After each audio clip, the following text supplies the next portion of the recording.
Morning everybody. Today I am going to talk about the cervical sympathetic chain.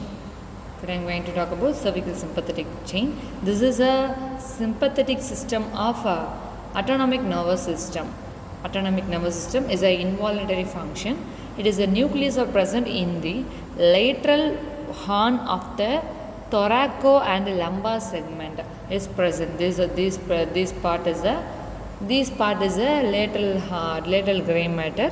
Then after we are going to talk about the cervical sympathetic chain contain 8 ganglion. Later it fused to form a 3 ganglion.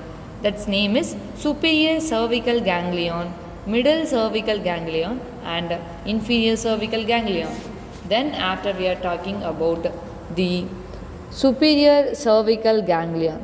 The superior cervical ganglion has contained C1, C2, C3, C4 cervical ganglion. Then cervical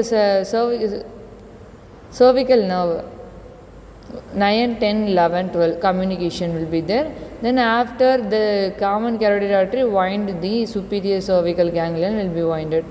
This mostly in the cardiac and the pharyngeal part.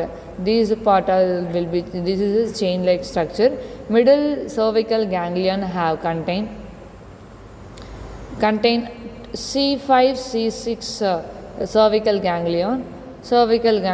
Then after it is winded to the inferior thyroid artery. The inferior cervical ganglion has a C4, C7 and C8. It have a winding of subclavian artery wind up. It is present in the cardiac muscles. Then after we are going to talk about the definition. What are the structures will be present, that it will be explained.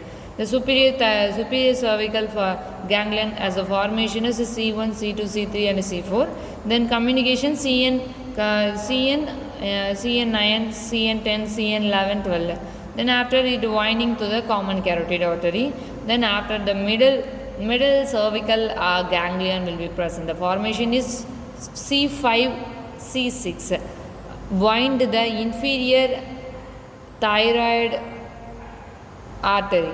The inferior cervical ganglion, the formation of C7 and C8. The superior cervical artery will be present. That's all about the cervical sympathetic chain. This will look like a 5 mark.